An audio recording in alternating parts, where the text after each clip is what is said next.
اپنے اپنے گھروں میں نماز پڑھیں، مطلب ماں یا بھائی یا بہن وغیرہ سب ایک ساتھ مل کے جو ہیں وہ جماعت نماز ادا کر سکتے ہیں اور وہ گھر میں برکت کا ذریعہ بھی بن سکتا ہے۔ تو اس سلسلے میں جب یہاں پر تراویح نماز بھی ہے، تراویح نماز بھی پڑھتے ہیں یا باقی جتنے بھی نمازیں ہیں وہ پڑھتے ہیں، لوگ مسجد میں جاتے ہیں۔ یہ بھی کہا گیا تھا کہ آپ لوگ اذان مسجد میں دے دو، مؤذن مسجد میں جائے گا اذان دے گا کیونکہ اس سے مسجد آباد رہے گی، لیکن لوگ ابھی بھی جوک در جوک مسجد میں جاتے ہیں، اس سے بہت زیادہ نقصان ہوگا۔ میں ابھی بھی یہ کہوں گا کہ اس سے بہت زیادہ نقصان ہوتا ہے۔ لوگوں کی عقل جو ہے، لوگوں کا ادراک جو ہے، لوگوں کا شعور جو ہے، لوگوں کا فہم جو ہے، یہاں پر دھیان دینے کی یہ ضرورت ہے کہ کیا مسجد میں جانے سے ہم عبادت زیادہ کریں گے یا خوف میں زیادہ رہیں گے۔ ابھی دیکھیے کہ مطلب ایک جگہ جمعہ نماز ادا کر رہے تھے تو باہر سے اطلاع ملی کہ کوئی آ گیا ہے، محکمات سے کوئی آ گیا، تو ہر کوئی جمعہ سے بھاگ گیا ہے، مطلب اس جمعے کا کوئی فائدہ ہی نہیں ہے۔ کچھ لوگ مسجد میں بھی جاتے ہیں جمعہ کے دن، وہاں پر ظہر نماز پڑھتے ہیں اور وہ بھی صحیح نہیں ہے۔ ہمیں یہ رخصت ہے اللہ تعالیٰ نے دی ہے کہ جب آپ لوگوں کو مسجد میں جانے کی طاقت نہ ہو تب آپ اپنے گھروں میں نماز پڑھ سکتے ہیں، اس میں کوئی حرج نہیں ہے، آپ لوگ اپنے گھروں میں پڑھ سکتے ہیں، وہی بہتر ہے۔ ارشاد صاحب، اب جو رمضان کے جو 20 دن ہیں وہ گزرنے والے ہیں، اب جو وہ 10 دن آنے والے ہیں جس میں زیادہ گیدرنگ رہتی ہے، قیام کرنا پڑتا ہے، 5 جو شب ہے وہ کرنے پڑتے، تو اس کے حوالے سے آپ کا کیا کہنا ہے؟ لوگوں کے لیے آپ کی کیا میسج ہے ان 5 شبوں کے حوالے سے؟ دیکھیے اس بارے میں اتنا ہی کہنا چاہوں گا کہ رسول اللہ صلی اللہ علیہ وسلم نے فرمایا من قام لیلۃ القدر ایمانا و احتسابا غفر له ما تقدم من ذنبه، جس نے لیلۃ القدر میں قیام کیا اس کے تمام پچھلے گناہ معاف کر دیے جاتے ہیں۔ یہاں پر ہمارے کشمیر میں معمول تھا کہ ہم 5 شب لگاتار کرتے تھے، 21 کو بھی، 23، 25، 27، 29 ہم شب کرتے تھے، مسجد میں بہت زیادہ گیدرنگ ہوتی تھی۔ لیکن میں لوگوں کے لیے اتنا ہی کہنا چاہوں گا کہ اس سال ان وبائی دور میں، ان وبائی امراض میں برائے کرم آپ مسجد میں نہ جائیں۔ آپ لوگ اپنے گھر میں بھی قیام کر سکتے ہیں، یہ ضروری نہیں ہے کہ آپ مسجد میں جمع ہو جائیں، آپ لوگ اپنے گھر میں بھی قیام کر سکتے ہیں۔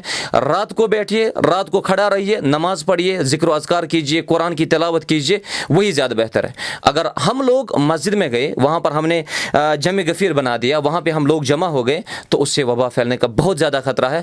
تو محنت، میں یہ نہیں کہہ رہا ہوں کہ آپ لوگ ان 10 دنوں میں محنت نہ کریں، محنت کرنی ہے، لیکن آپ لوگ اپنے گھروں میں محنت کریں، اسی میں خیر ہے۔ ارشاد صاحب، سب سے اہم سوال یہ ہے کہ لاسٹ کے 10 دن ہوتے ہیں، اس میں اعتکاف کیا جاتا ہے، جی، تو اس کے حوالے سے آپ کا کیا کہنا ہے؟ دیکھیے اعتکاف کے لیے مسجد جو ہے وہ شرط ہے۔ اگر کسی کو اعتکاف کرنا ہے اس کو مسجد میں بیٹھنا ضروری ہے۔ اب یہاں سے ڈاکٹر حضرات ہمیں کہہ رہے ہیں کہ آپ لوگ مسجد میں نہ بیٹھیں، وہاں پر سوشل ڈسٹنس آپ لوگ قائم کریں۔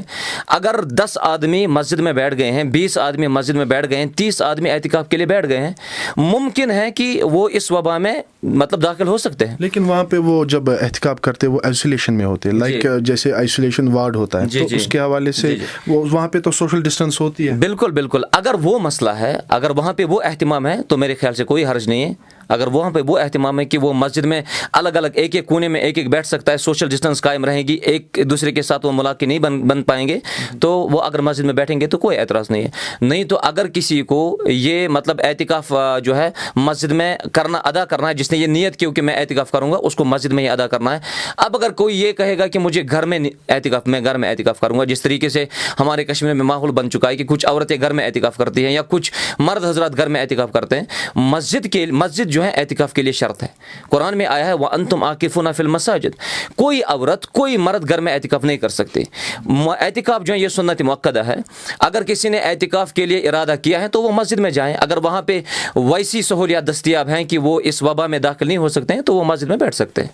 ارشاد صاحب، اب 10 دن کے بعد اب عید آنے والی ہے، اس میں بھی لوگوں کا جو ہجوم رہتا تھا عید نماز پڑھنے کے لیے، تو اس کے حوالے سے مطلب کیسے لوگ نماز پڑھیں گے، عید کی نماز کیسے وہ ادا کریں گے، اور کتنے لوگوں کا مطلب فار ایگزامپل اگر اپنے محلے میں وہ عید نماز قائم کریں گے تو کتنے لوگوں کا یہ ہجوم، اور کیسے وہ اس میں کچھ ریلیکزیشن، یا جیسے عید نمازوں میں ریلیکزیشن ہے اس میں کچھ ریلیکزیشن ہے؟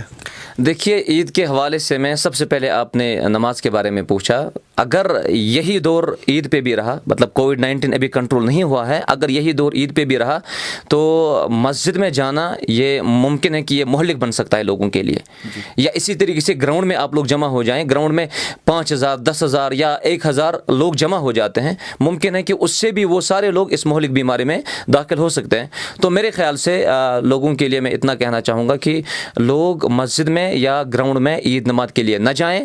علماء کا فتویٰ اس بارے میں آ جائے گا، علماء کا جو ربانی علماء ہیں ان کا بھی کہنا اس بارے میں آ جائے گا کہ لوگوں کو کیا کرنا ہے، لوگوں کو عید پہ دن کیا کرنا چاہیے نماز کے لیے. نہیں تو ارشاد صاحب میرا لاسٹ کوشچن رہے گا، آپ مجھے بتائیں لوگوں کے لیے کیا میسیج رہے گی، جو پورے جموں کشمیر کے لوگ یا پوری دنیا کے لوگوں کے لیے کیا میسیج رہی ابھی جو کووڈ-19 کے حوالے سے اور رمضان کے حوالے سے؟ دیکھیے اس بارے میں لوگوں سے اتنا کہنا چاہوں گا کہ اگر اللہ نے چاہا، مطلب ہم دعا بھی کرتے ہیں کہ اللہ تعالی ہمیں اس وبائی بیماری سے نجات دیں، پوری دنیا کو، ہمارے بالخصوص ہماری وادی کشمیر کو بھی. اگر اللہ نے زندگی رکھی تو عید پہ ہم انشاءاللہ مطلب عید ہمارے نصیب میں آ جائے گی. تو عید پہ لوگوں کے لیے میرا پیغام اتنا ہی رہے گا کہ آپ وہاں پر بھی سوشل ڈسٹنسز قائم رکھیں. لوگ عید پہ ایک جگہ جمع ہو جاتے تھے، سیر و تفریح کے لیے جاتے تھے، بائکوں پہ نکلتے تھے، مثلاً ایک دوسرے کے گھر میں جاتے تھے عید مبارک کے لیے. اس میں بھی احتیاط برتنے کی کافی ضرورت ہے. اس سال ہم اس وبا میں جو ہے اپنی زندگی کے لمحات گزار رہے ہیں، تو میرے خیال سے اس میں بہت احتیاط کرنا چاہیے. اور رمضان میں بھی جو ہے ہم احتیاط کر ہی رہے ہیں. بس یہی ایک چیز میں کہوں گا کہ لوگوں کو بس اللہ سے گڑ گڑا کر دعا مانگنی چاہیے کہ اللہ تعالی ہمیں اس وبائی دور سے جو ہے آزادی دے. شکریہ ہمارے ساتھ بات کرنے کے لیے ارشاد صاحب. یہ تھے ہمارے ساتھ ارشاد احمد تانتری صاحب جن سے ہم نے بات کی ہے. بہت آپ نے سنا ہوگا کہ کیسے انہوں نے ہر ایک جو بھی ان سے ہم نے کوشچن کیا بہت اچھے سے انہیں جواب دے. اور امید کرتے ہیں جو انہوں نے جو رمضان کے حوالے سے بتایا، جو لاسٹ کے 10 دن ہیں وہ کیسے گزارنے ہیں، ان کا یہی کہنا ہے کہ جو لاسٹ کے جو شب جو قیام کرتے تھے وہ اپنے گھروں میں ہی کرے، کیونکہ جو سوشل ڈسٹنس جو ہیلتھ ایڈوائزریز آئی ہے اس میں سوشل ڈسٹنس بہت مہتوپورن ہے اور وہ اس پہ عمل کرے. اور عید کے حوالے سے بتایا کہ اگر عید پہ لوگ اگر مطلب یہی کووڈ-19 کا سلسلہ جاری رہا ہے تو عید نماز جو ہے وہ اپنے گھروں میں ہی قائم کرنی اور سوشل ڈسٹنس کا پورا خیال رکھنا ہے. کیمرہ مین ساحل میر کے ساتھ میں عاقب ڈار، ینگ بائٹ، سری نگر.